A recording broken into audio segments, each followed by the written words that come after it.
Hi everyone, welcome to Tasting History. For today's recipe, we travel back to the year 1600, to the end of the Elizabethan age. It was the beginning of the rise of home bakers everywhere. It was just when cookbooks were starting to be made available to the home cook. And so we're going to try out a recipe from Sir Hugh Platt's pithily titled Delights for Ladies to Adorn Their Persons, Tables, Closets, and Distilleries with Beauties, Banquets, Perfumes, and Waters.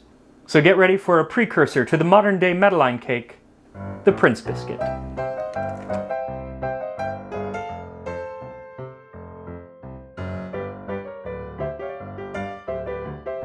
That was episode 1B of Tasting History that never aired. But this is episode 15 of Ketchup with Max and Jose. Hey friends, so that was the last episode of Tasting History that never aired. That's right. Prince Biscuits. It was one of the episodes that we talked about in an earlier Ketchup with Max and Jose episode. And I'm calling it the last episode just because you actually didn't even finish the episode. I did not. I thought that I had. In my mind, I had edited it. I know I hadn't put it out, obviously, but for some reason I thought I had edited it. But I hadn't. Yeah, no, I downloaded several gigabytes of just you filming raw footage of me being extremely frustrated. You took a lot of takes for every other line. Yeah, it was crazy.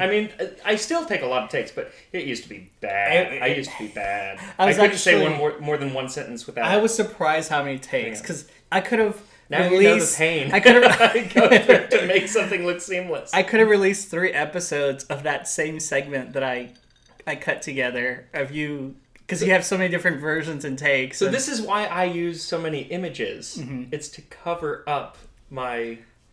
You've gotten better. Like it doesn't better. take as many takes, but I downloaded several gigabytes.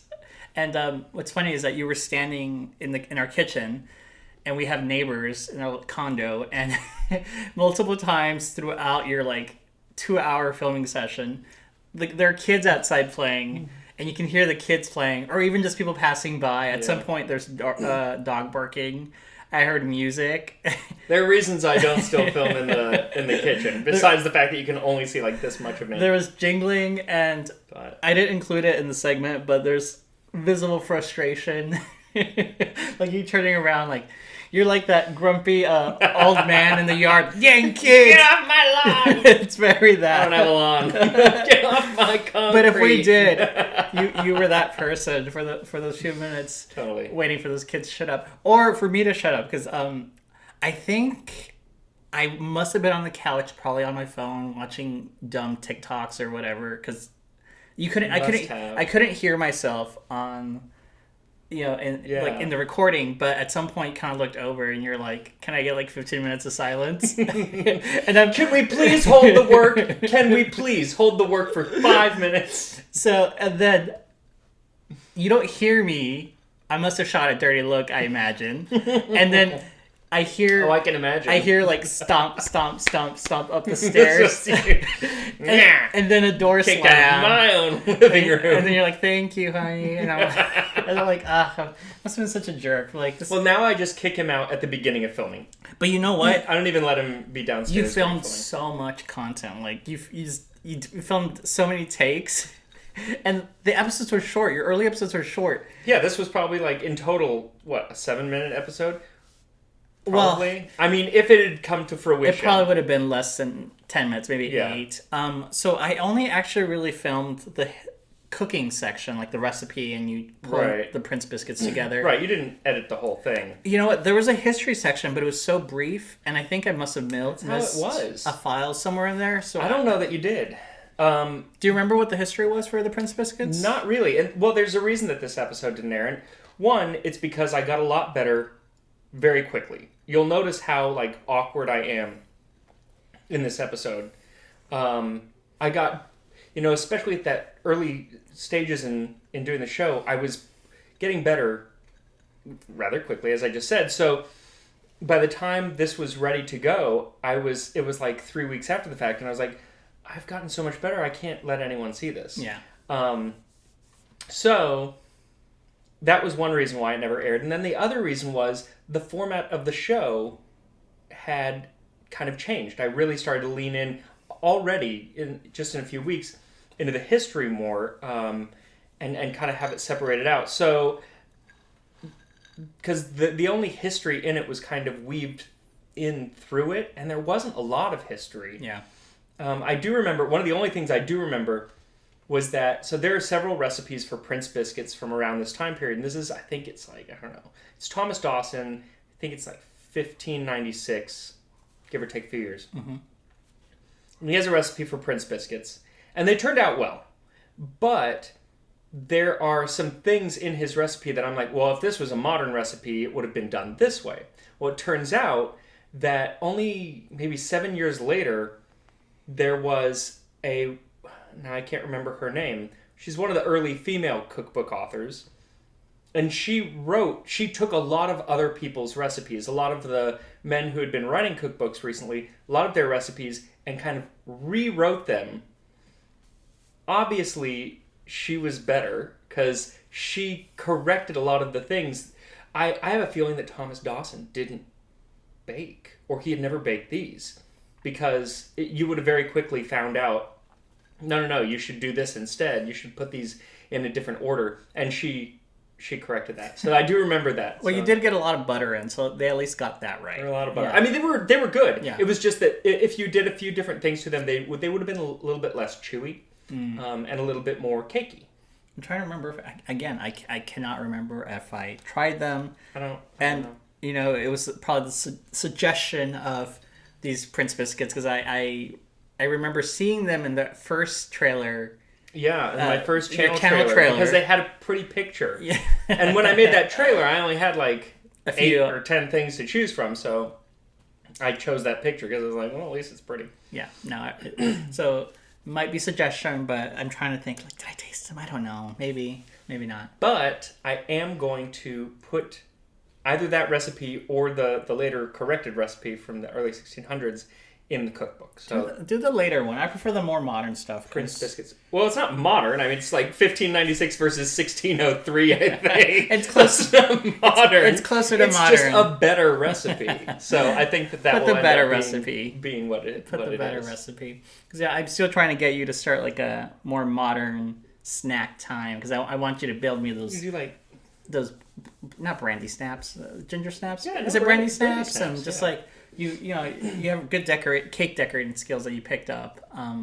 So I do miss our modern day baking. Modern day baking, yeah. It's only historic foods now. It's no time. But anyway, so that was the last episode of Tasting History. So thank you for sharing. And you're going to play the rest, right? Because I think that we started with just the beginning. I don't know if that there is that much left to air. So you'll see it playing or not. I don't know. Yeah.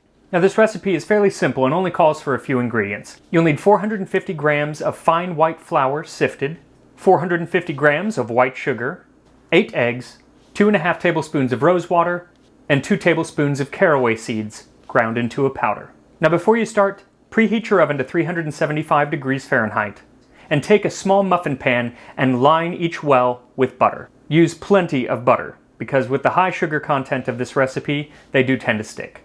Next, crack all 8 eggs into a bowl. Now here's where you have an option.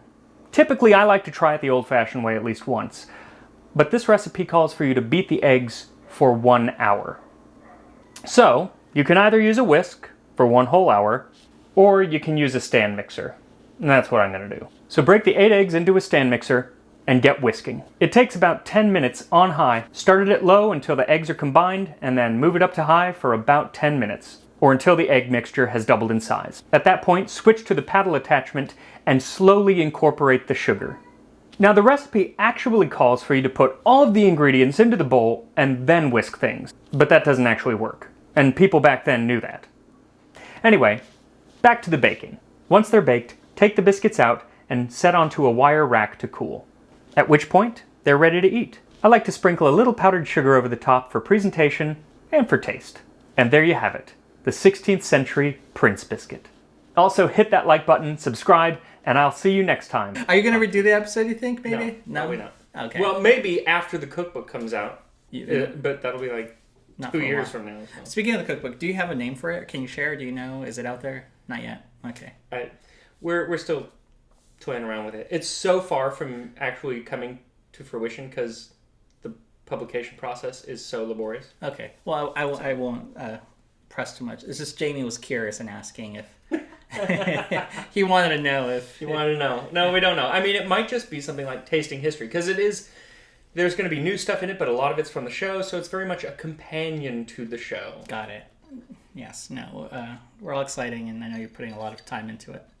And before we move on, we're going to discuss our oatcakes episode. Yes. Number whatever that was back in the day. Anglo-Saxon oatcakes. But before we do, I want to toss to something that I've been working really hard on, and that's the Star Wars The Bad Batch. The Bad Batch. It comes out on Disney Plus on May the 4th.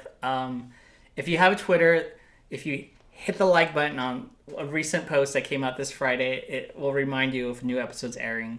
And I'm really excited just to get it out there because our campaign kicks off next week. And just yeah, I was so excited today because I thought they tweeted at me. I was like, oh my gosh, The Bad Batch tweeted at me. And he was like, did you sign up for that? Yeah, thing? no. He was like, oh. Yeah, and I also found out that Joe Biden hasn't been sending me emails every week. Because I got one too. Not actually Joe Biden. He just wants your money.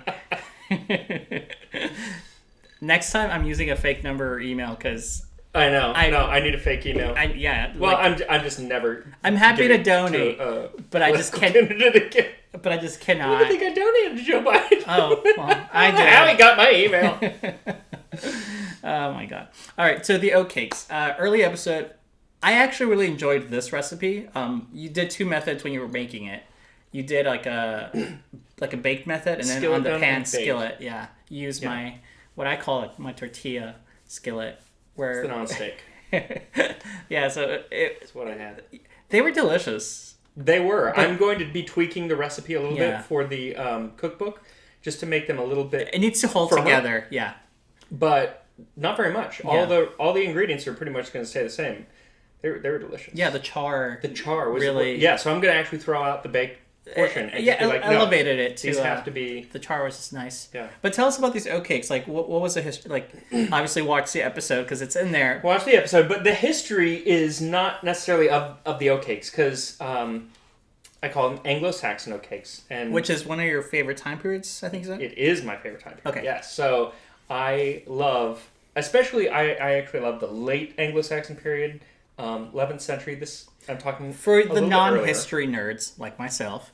Can you frame this time era for me? Like, what's going on in the world? Like, who are the power players? Power players. So, the Roman Empire has fallen, and Germanic tribes have kind of spread around the north and over into England. The Saxons, the Jutes, the what? Angles. The Jutes. Spell it? Jutes. I've never heard of that before. From Jutland.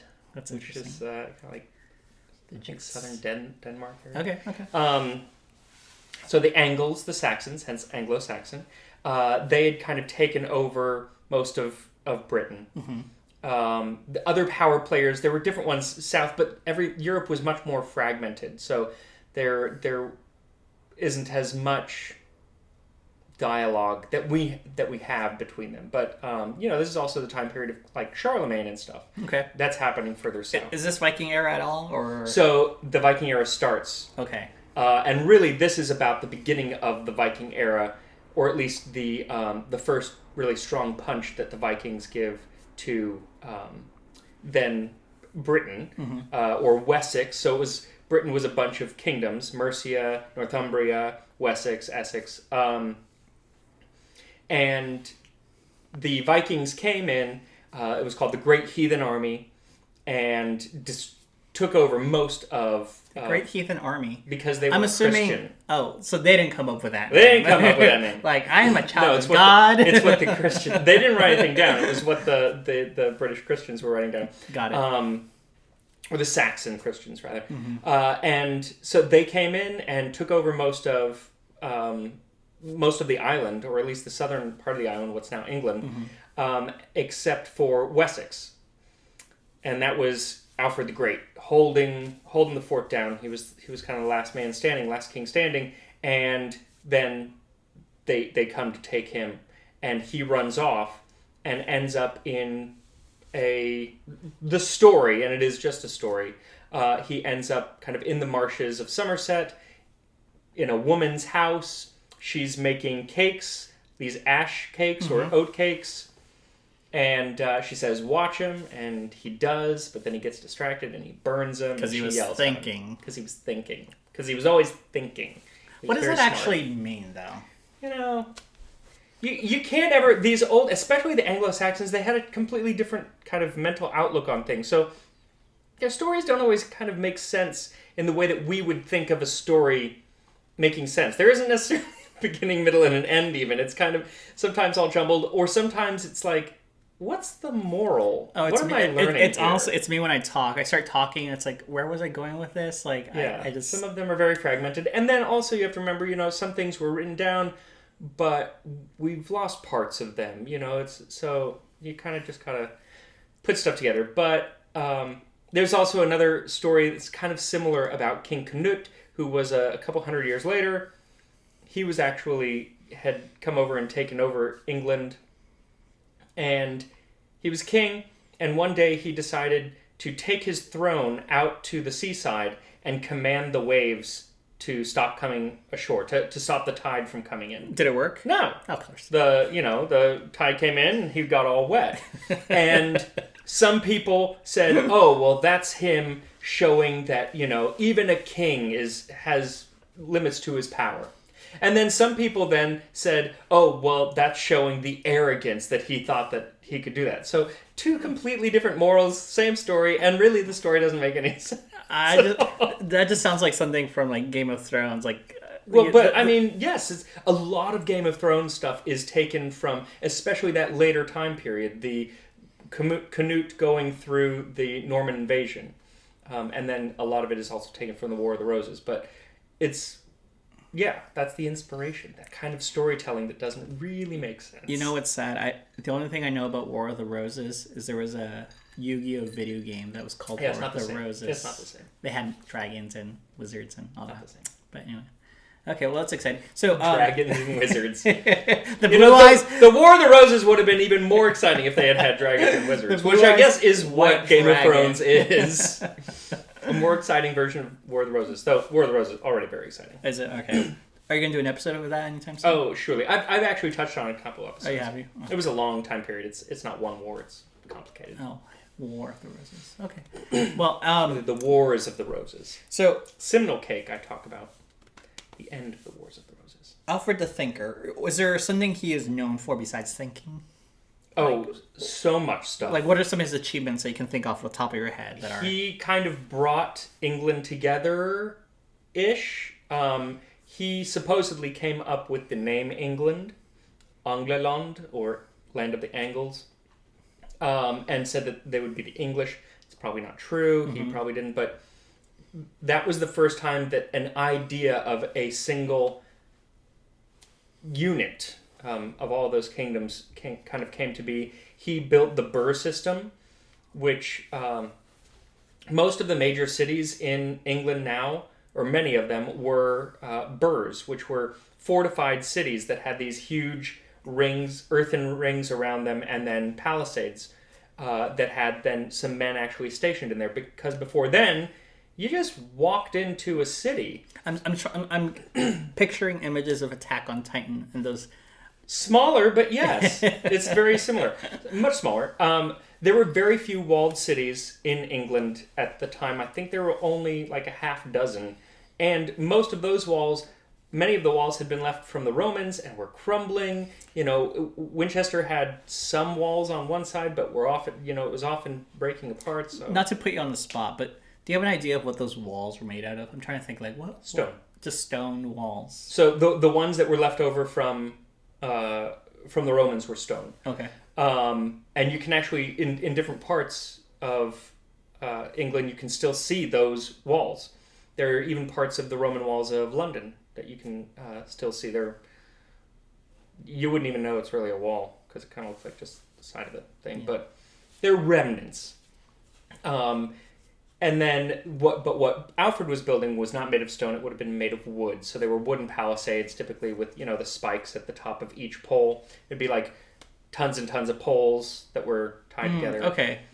Yeah, and that's actually basically what castles were for another several hundred years, even in because castles really came about in France, in Norman France, and they were wooden. They were not the stone keeps that you think of when you think of castles. That didn't really happen until the 11th century, several decades after they took over England. That's so interesting. It is. It's my favorite time period, and I could just talk for hours. You know, we were just talking before filming. That's like we should make this a shorter episode because I want When you bring up the Anglo-Saxons, the Prince Biscuit, the lost episode, to be the focal point of this, and sorry. I let sorry. you. All No, right, I'm sorry. I'm. People always keep asking for more history in these, and I'm like, you're gonna get what you're gonna get. So here it is. Here it is. Eat it up. We can talk about these guys all day. We'll touch next time it comes around. We can talk more about it because this is all interesting. Even I'm kind of like, ooh. All right, so I'm actually excited for this era just because Ubisoft had sent us codes to Assassin's Creed Valhalla. Yes. And I haven't had that much time to devote to it. Like I got it started. It was fun. Right. It was great. Like so busy. And it was on the PS5, but I was so busy. And then other games kind of come up, and then I kind of get like sidetracked, and life happens, and like Pokemon Snap is next Friday, so it's just like there's too much happening in my life and free time. Why are you laughing? No, go on. Oh gosh, don't tease me. But I'm gonna make time, and we're gonna play it. The important. And we're gonna find out what King Alfred is up to, because I think he's the villain in this one. I hope he's not the villain. I don't know. Like, what would the perspective be that he would be the villain? Excuse me. I mean, it might be. I don't know that it's him. I don't know. That he doesn't want his lands invaded.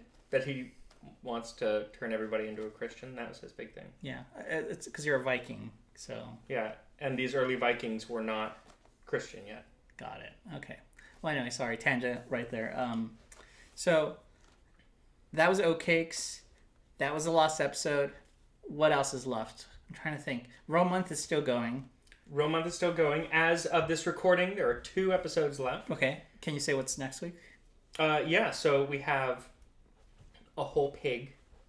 And I talk about Trimalchio's feast. Yeah, it'll be the last time I do. The suckling pig is back. The suckling pig. Oh, that's right. I remember now. A lot of kunk today. And then placenta, or placenta, or placenta.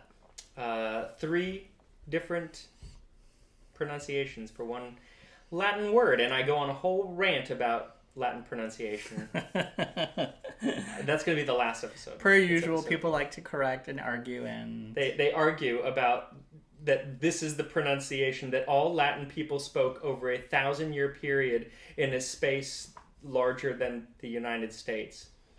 And surely they only had one way of pronouncing and their this words, is one of the ones they know exactly what it is. This is one that people are passionate about because they're passionately incorrect. I've seen really long comments regarding the pronunciation. So. Oh yeah. Yeah. The thing is, there are probably many ways, and there's I go into it. The fact that I speak different from somebody in Orange County, 50 miles away, and yet they swear that over 1,000 years the language did not change, even if people were speaking it in Spain, Italy, and Egypt. Wasn't there a recent thing about the way Californians have an accent that they don't say we don't say our T's. Or is it the T's? It's T's. Santa and Ana? It's not in everything, but Santa Ana, Santa Barbara. But I hear it. Santa? No, you don't. I say Sanna. Santa Ana. Oh, I guess. Santa Barbara. Nobody says Santa Barbara. If you say Santa Barbara, you ain't from here, that's for sure. I feel like I enunciate words wrong sometimes, and I'm like, they give me away. Like wolf. Like, you like to tease me. You say wolf instead of wolf. But I'm saying But I say tons of words wrong, too. That's right, That's the thing. That's, that's just how it is. That's just how it goes. I love that when English people correct words, and then I have other English people in the comments correcting the English people, and then other English people correcting those English people, because there are like 1,000 accents on that tiny island of Britain. What episode was that where we were correcting each other? Was it Seminole Cake? It was the Seminole Cake. It was the Seminole Cake. Because people who lived in the same part of Shrewsbury, they all live You didn't even agree on the pronunciation. I was reading the comments, and some people were like, "Yeah, like he said I it know right." how to say it. I live there. I live there, and that's not how we say it. Actually, we say it there like this, and I live there. Can't win. You can't win. It's hard. It's That's hard. all right. It's engagement in the comments. There we section. go. Let's spin it that way. It's positive. Well, anyway, I want to say thank you to everyone who watched our live stream. It was my first one. I had a lot of fun. We need to figure out the mic situation. Hoping Still working on it. that the audio is on this one. I actually meant to go on screen for like the last 10-15 minutes of it, and I just totally forgot because Jaime was being a butt and he wanted Oreo, and I just could not break away. But as always, I appreciate your time.